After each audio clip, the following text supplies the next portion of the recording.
आप आज जिन खदशात का इजहार कर रहे थे वो पूरे होते दिखाई दे रहे हैं। अब ईरान ने जवाबी हमला किया है, 150 से ज़ायद मिसाइल दागे हैं। देखना यह है कि कितने अपने निशानों पर लगे हैं और कितनों को नाकारा बनाया गया है। सर, ये इस अटैक के बाद की सूरत हाल आप कैसे देख रहे हैं आप? देखिए, मैं जब आपके होते बात हो रही थी, मुझे ये यकीन था कि ईरान रिटेलिएट जरूर करेगा, क्योंकि इतने जाली नारे नहीं लगाए जा सकते। और जो उनके रहबरे इनकलाब हैं अली खamenei, उनसे आप ये तवक्को रखें कि वो कुछ झूठ बोलेंगे या वो कुछ धोखा देंगे या मतलब है कोई प्ले करेंगे एक्ट, ऐसा नहीं है। उन्होंने कहा था कि हम रिटेलिएट करेंगे। उनके रिटेलिएट करने का दावा उसी तरह से था जिस तरह हमने भारत को कहा था कि वेट वी विल कम। तो ये मेरे ख्याल से मिथ उन्होंने तोड़ दी है कि इसराइल जो है उस तक मिसाइल पहुंच नहीं सकते। इस वक्त वहाँ सायरन बज रहे हैं, धुएं के बादल सारे शहर के ऊपर छाए हुए हैं और सारे इजरायली जो हैं, जो बहुत बड़े बहादुर हैं, वो सारे इस वक्त बंकरों में छुपे हुए हैं। तो ये अभी इब्तिदा है, ये कार्रवाई यहाँ खत्म नहीं होगी। This is the beginning. Israel मजा जरूर चखेगा इसका। मेरा ख्याल ये है कि एक रेडिकल तब्दीली आई है ईरान के एटीट्यूड में कि उनकी जो तकरीर अली खamenei साहब की सुनाई गई है उसमें बराह रास्त अमेरिका को कोई धमकी नहीं है।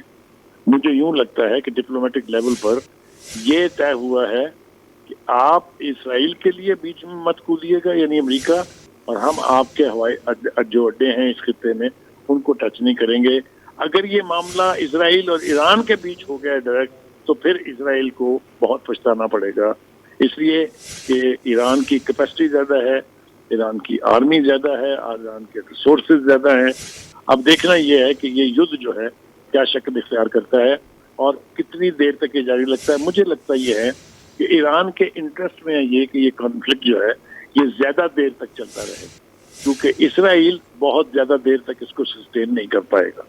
जी सर, ईरान ने जो जिस तरह से तंबीह की है उसकी तरफ आपने इशारा किया, लेकिन आपको लगता है क्या इस बात का इम्कान है कि अमेरिका इसमें ना कूदे? खासतौर पर जिस तरीके का ताल्लुक अमेरिका और इसराइल का है, जिस तरीके से ट्रंप जो है वो धमकियां दे चुके हैं ईरान को, आपको लगता है कि अमेरिका बाज रहेगा इस तनाज़े का हिस्सा बनने से? मुझे लगता है कि अभी मेरे सामने मेरी नजरों से खबर गुजरी है कि जो रूस के पुतिन हैं उन्होंने इसराइल के प्राइम मिनिस्टर नेतन्याहू को फोन करके कहा है कि ये जो अटैक है हम इसकी मजम्मत करते हैं, because it's a violation of international law. दूसरी तरफ चीन का बयान भी बहुत सख्त स्ट्रांगली वर्डेड स्टेटमेंट है। अगर अमेरिका कूदेगा तो फिर इन दो बड़ी कुव्वतों के पास भी कोई रास्ता नहीं है सिवाय इसके कि वो इस कॉन्फ्लिक्ट का हिस्सा बने। और अगर ऐसा होगा तो फिर जो खदशा जाहिर किया जा रहा था कि अगर ये कॉन्फ्लिक्ट शुरू हो जाता है तो ये वर्ल्ड वॉर बनेगी या इस पूरे खित्ते को अपनी लपेट में ले लेगी, उसके लिए फिर हमें तैयारी करनी चाहिए। सर तो आपको जी जी जी प्लीज आप बोलिए। सर, मैं ये अर्ज कर रहा था, सर आपको लगता है कि ये जो एक पहले इसके सिलसिले में कोशिश हो चुकी है, वो जो जिसको हमने नाकाम बनाया 10 मई को, ये उस नाकामी के बाद अब ईरान को निशाना बनाया गया है? ये प्लान्ड है पूरा एक कि पहले पाकिस्तान को निशाना बनाया गया, लेकिन वो जवाब उस तरह से नहीं आया जो वो एक्सपेक्ट कर रहे थे, बल्कि शिद्दत से जवाब दिया पाकिस्तान ने, कामयाब जवाब दिया। वहां से नाकामी के बाद अब रुख किया गया ईरान का, या फिर इसके पीछे आप कोई और प्लान देखते हैं? देखिए, आपने बहुत गंभीर सवाल पूछा है। बिल्कुल कोई शुबा नहीं है इसमें कि भारत और इसराइल ये एक पेज पर हैं। दोनों मुश्तरका तौर पर they are the butchers of the Muslims.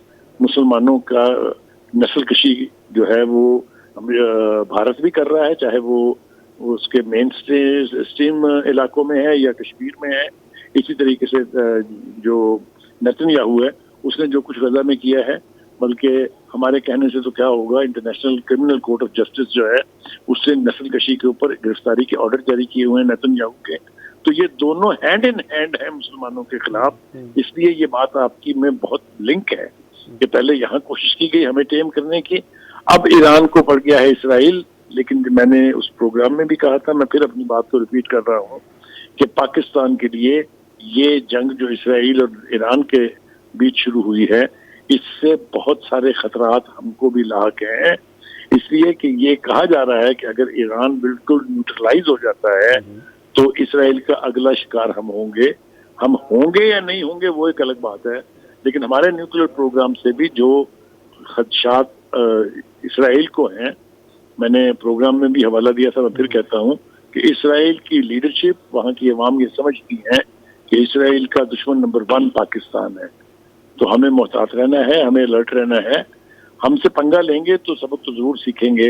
अगर हमसे 10 गुना बड़ा दुश्मन, जो जिसकी दीवार से दीवार हमारी साझी है, उसको हम नाकों चने चबवा सकते हैं, तो एक दुश्मन जो इतनी दूर बैठा होगा उसके साथ निपटने का फन हमें आता है और हमारे पास कैपेसिटी है। अभी आज दिन में ही एक मैं डॉक्यूमेंट्री देख रहा था जिसमें जो हमारा मिसाइल सिस्टम है उसमें 7,500 किलोमीटर तक पहुंचने की कैपेसिटी तो एस्टैब्लिश्ड है। और यही वजह है कि अमेरिका ने भी किसी एक जगह ये कहा था कि हमें पाकिस्तान के मिसाइलों से खतरा है। तो हम इतनी इजी प्रे नहीं है, हम से अगर पंगा लेंगे तो हम सिखा लेंगे। लेकिन इस वक्त ये अच्छी बात है, इसलिए एक एलिमेंट ऑफ मायूसी जो है वो थोड़ा सा जो वेल विशर्स हैं ईरान के, उनके दिलों में आ रहा था कि इतना वक्त गुजर गया है, ईरान की तरफ से कोई कार्रवाई नहीं हुई है। लेकिन अब